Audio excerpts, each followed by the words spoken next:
All right, high rollers, ever heard of the Blackjack Ball? A secret gathering of the very best blackjack players on the planet, the very best advantage players, all there to decide the world's best of the game of 21. And our guest today is certainly one of the very best. He was player manager for the infamous MIT Blackjack team, world renowned, of course, featured in the book Bringing Down the House, the Kevin Spacey flick 21, and he was invited to attend the Blackjack Ball this year, and for a professional gambler, that is the ultimate honor. Nicholas Cologne is with us. Nicholas, welcome to the show. Thanks for being a high roller, man. You're very welcome, Derek, and thank you for that wonderful introduction. I will try to live up to the expectation.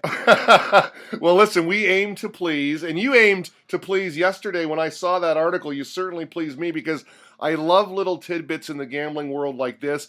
I think I heard about the Blackjack Ball years ago, forgot about it. Your article spelled it out, and I find it absolutely fascinating. I can only imagine the brain power in that room on that night. Can you run down the Blackjack Ball for us? Well, essentially, the Blackjack Ball is like you said, a secret gathering. It's usually hidden from the public, and the only way to attain an invitation is to be invited by a sitting member of the Blackjack Hall of Fame. And after that process, you have to be certified by the admissions committee for the Blackjack Ball. The reasons for this are several, but probably the most overwhelmingly apparent one is the fact that a lot of these players are very current and active. And if the location got out and casino personnel were able to locate where this ball was at, even by just going in, people coming in and out of this particular area, photos would be put up, and it would terminate the career of several brilliant players. Wow. And the casino employee, I guess, would become quite famous. Oh, it would make that casino employee's career without a doubt. So these brains at this ball, they're very secretive because a lot of them are still beating the casinos for mega dollars. These guys are still active, they're counting cards, and they have to be secret because the casinos are after them, right? That's correct. I myself have been thrown out of every casino in Las Vegas at least once. But luckily, the turnover in casino surveillance room is quite high, and memories are quite finite, and we are able to go back and attack the casinos for profit again and again. Well, it's by invite only, and your road to the Blackjack Ball was a long one. Tell us about your history in gaming, gambling, advantage play, and what an honor this was for you to attend this year. Well, it certainly was an honor. Well, I guess my journey began 18 years ago. When I was about 18 years old, I picked up the book Beat the Dealer by Ed Thorpe. And no matter who you talk to at the Blackjack Ball, it all started the same way. I read Beat the Dealer by Ed Thorpe in ... And, it always fascinated me how a person was able to take something that was originally designed to beat them and reverse engineer it to a point of where it was able to generate profit and revenue for that particular person. In addition to my college education, I always had blackjack and gaming in the back of my mind. Of course, it took me a couple of years, 3 years to be precise, before I turned 21. So I was constantly reading up and figuring out ways to beat the game. And I took my first trip to Las Vegas for a friend of mine's wedding, and just using these basic, simple systems, I able to knock out about $1,000 in like 5 hours of play, and it was wonderful. Now, I want to be clear that that's a positive variance, and your edges in beating casino games are so small that they only really come to fruition over the long term. So after that, while attending some graduate school, I took a internship at an engineering firm in Boston, and where I met up with some of the MIT Blackjack team guys, and got, again, real interested in it. They showed me some stuff that I hadn't thought about, and I just continued reading and learning from them to the point of where I was able to join their team and pass their checkout procedures and play on derivative teams that were headed by players that were formerly of the teams that you would see in the books and the movies. And that just took off from there. I just got real interested in it all through graduate school. I always kept it in my back of mind, kept learning, exploring new options. And after that, I was able to take over and start my own derivative team that was funded by a man named John Faneros. in Boston. Hell of a nice guy, and we had a pretty good trip, and things just took off from there. So it's quite an honor to be invited, right? You got the credentials, but someone has to put your name forward. What a thrill it must have been when you found out. Oh, it was, absolutely. The person who actually recommended me was Max Rubin, who is the lead consultant for the Barona in San Diego. He actually started the Blackjack Ball some years ago, and the Barona is actually where the pictures are made available to the public to see who the members of the Blackjack Ball are. Now, it's worthy to note that every sitting member of the Blackjack Hall of Fame has a lifetime comp to the Barona in San Diego. That means they can walk in, and if their name is on the wall, they get free room, food, and beverage for as long as they want. That's amazing. But they can't play there, I understand. That's the trade-off. That is the trade-off. They can't beat the home casino. These folks are very smart, and they figured, you know what, there's only a handful of brilliant players in the world, and we don't want them to play here, so in the end, they're going to save themselves a ton of money. Well, speaking of smart people, I mean, everyone there has their credentials.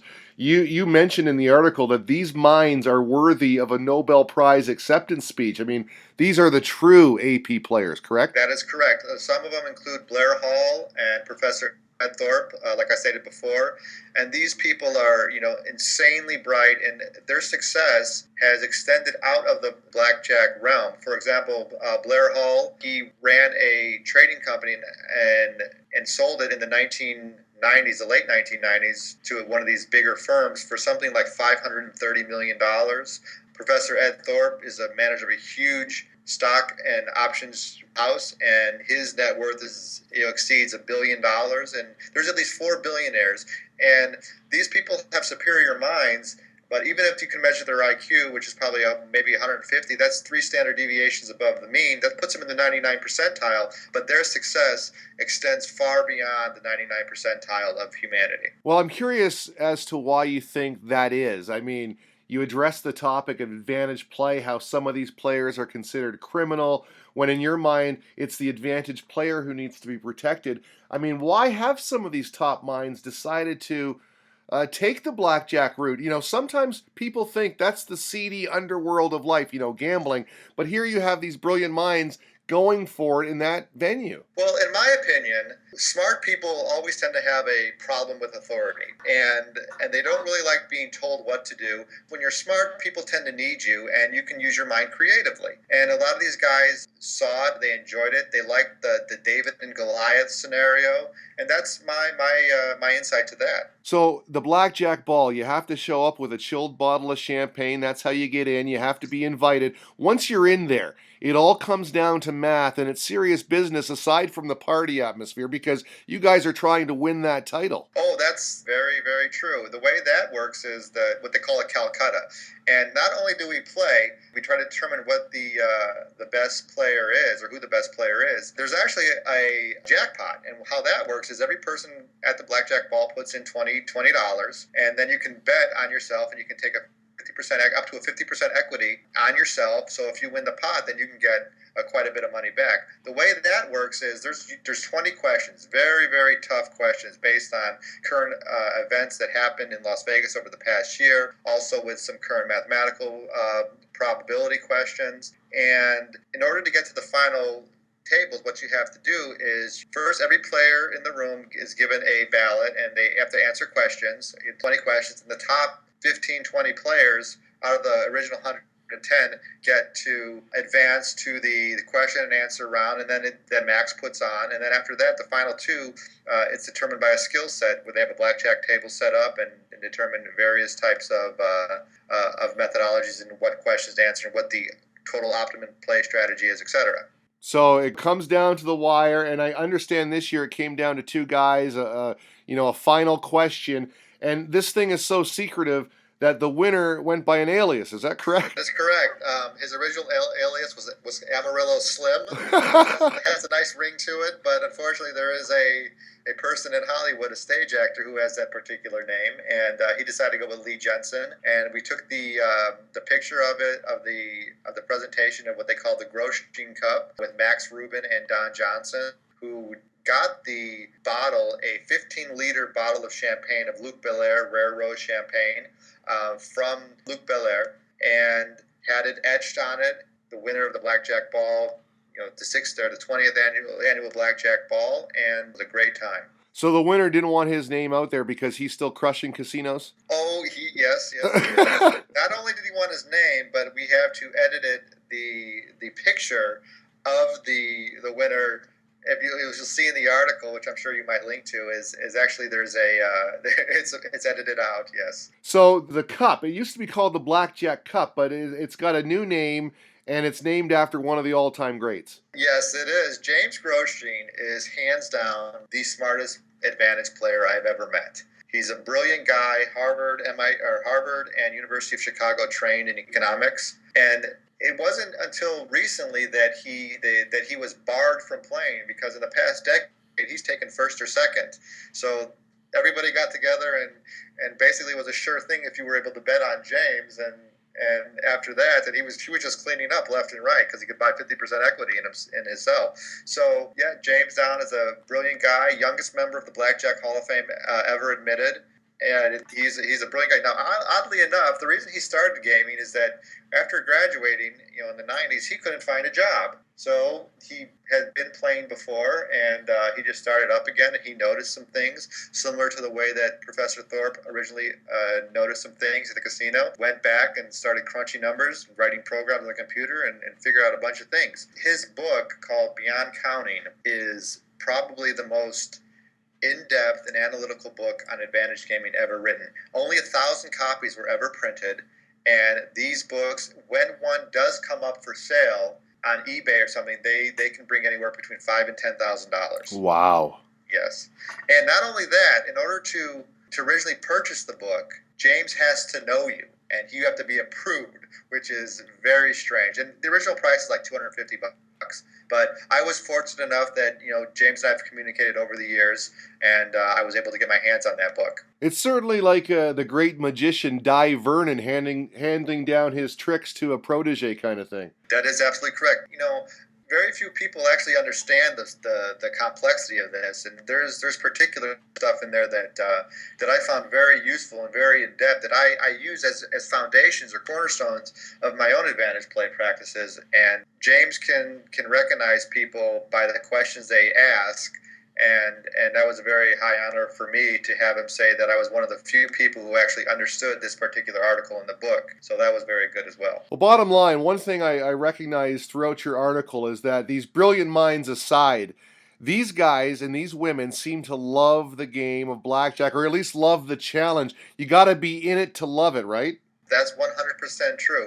And they always say never meet your heroes, but I'm telling you, these guys are the most humble people I've ever met. They will sit and they talk to you because everybody has, at that particular gathering, has attained a certain level of status. And everybody knows that you can trust the people you're talking to, and they're not going to go out and spread your secrets. But you're absolutely correct. It is one hell of a party. Now, when you type in blackjack on Google or wherever you're going online, you always come across, and you've mentioned him a few times already, Professor Ed Thorpe, Beat the Dealer. Doyle Brunson had Super System in poker. How important was that book to the game of blackjack? I guess it's the book, right? Oh, it's the beginning. It's without that, nothing else matters. I always equate it to, in school, everybody tried to ask what's the greatest scientific discovery of all time, and everybody says Einstein or this or that, but I always say Galileo, because the first time he put those two lenses together and looked up to the sky and saw moons orbiting other planets, it changed everything. It broke through the first barrier of, in this particular case, the church was not always right, and the earth was not the center of the universe. Similarly, to Beat the Dealer, it started everything. I mean, it got people thinking about what was going on, and rather than just taking conventional wisdom, it's saying, okay, what happens when we do this, or what happens when we do that? And then at that point, when you start asking questions, you can begin to understand things completely. And once you understand them, you can begin to manipulate them. Last year, I went down to the World Series of Poker for the first time ever. I played a couple of events. When I tell the story, I ask people, don't ask me how I did. Do I dare ask you how you did at the Blackjack Ball? Well, out of 110, I probably finished 30th, 35 maybe. Well, that's not bad. It's not bad. For a first time, it's not great. But just so you know, another brilliant player that you might have heard of, Kenny Houston, the person that brought him, Al Francesco, he took last place at the world's worst blackjack player trophy. So it is something interesting. And he's a current Blackjack Hall of Fame member. Well, wait a minute. I know the name Ken Houston. He's a legend. I mean, how did he finish last? Well, Al Francesco, who taught Ken Houston, he's pushing 80. He used to. No, but some interesting things that you have to read about. Kenny Houston was an absolutely insanely bright player, and a brilliant mathematician. He was the vice president of the Pacific Stock Exchange, like before he was 30, but he left it all behind. But a lot of people don't know the story behind Kenny Houston. And I get this directly from Al Francesco. He actually, over the long term, they were playing at a 2.5% advantage, but Ken Houston always broke even. He never made any money for that team because he was more of a showman than a player. He was never really paying attention too much. And Kenny Houston passed away tragically in France, with not a dime to his name and living at a daily rental place. So there's some demons that a lot of these great players have. But Al Francesco definitely was one of the bright ones, and always focused, always sharp. Invented team play in blackjack, which was a source of the way that the MIT blackjack teams made their money. Now, the other thing I'm wondering is, all-star minds in that room at the Blackjack Ball, but all-star shrewd people in terms of getting the best when it comes to comps, right? And that's a big part of the gaming world. I mean, the edge is so small in some cases, those comps can really put you over. What is the deal with comps, and how important are they? Well, comps are very, very important. The way I tend to work it is there's ways that you can go about getting comps that minimize your risk but maximize your comp. For example, if I'm playing blackjack and I play for an hour and maybe I lose $200, but if me and a friend are at the poker or at the craps table or the roulette table, and if I'm at the craps table, I'm betting pass, he's betting no pass, we're at $100 rolls. For an hour, your expected loss for both the summation of both players is like $25 over the hour, but your comps are like $75 between the both of you. So you made $50 in comps there. The same thing with roulette, betting red or black. It's unbelievable. It's really interesting stuff, and there's all kinds of ways to do it, right? You just got to get in there and you got to figure it out. Yep. You got to think. You got to use that the God-given computer between your ears. A lot of people don't think anymore, and that's tragic. And people say if they don't read it in a book, then it doesn't exist. But a lot of the times, books are wrong. Well, listen, lastly, your thoughts about being at the Blackjack Ball with so many of those great players, people that you look up to, sort of respect as well. You got to talk to a lot of them. What was your overall feeling and sense when you left? My overall feeling was, wow. These people all started in the same place in blackjack, and they all have humble beginnings, and they all understand that it's hard work and it takes diligent and effort. They're just the nicest guys in the world. My brother-in-law, Mike Malloy, used to work with the San Jose Sharks, and he always used to say that hockey players are just the nicest guys in the world, as opposed to other athletes who are high and mighty on themselves sometimes in other sports. But it's the same thing here. These guys are just down to earth. They'll talk to you about anything, and they'll give you any advice that they can. And a lot of this stuff, if you have an idea or something you want to share it with somebody, you shake on it, and they say, okay, well, we'll get together and we'll talk again soon. And sooner or later, great teams are formed, and they all sorts of ways to make millions and millions of dollars. Well, it's like that in poker too. I just had a guy on who's a young online guy, cash game player, and he made the comment, I study the game 2 hours a day. That's 14 hours a week. That's more than most amateurs play the game. If you want to be good, you got to put the time in. That's exactly true. I always say for every hour I'm in a casino, I probably studied and practiced 100 hours. Nicholas Colon, thank you so much, man. Really appreciate your time today. Thank you. Have a great day, Derek. Thank you.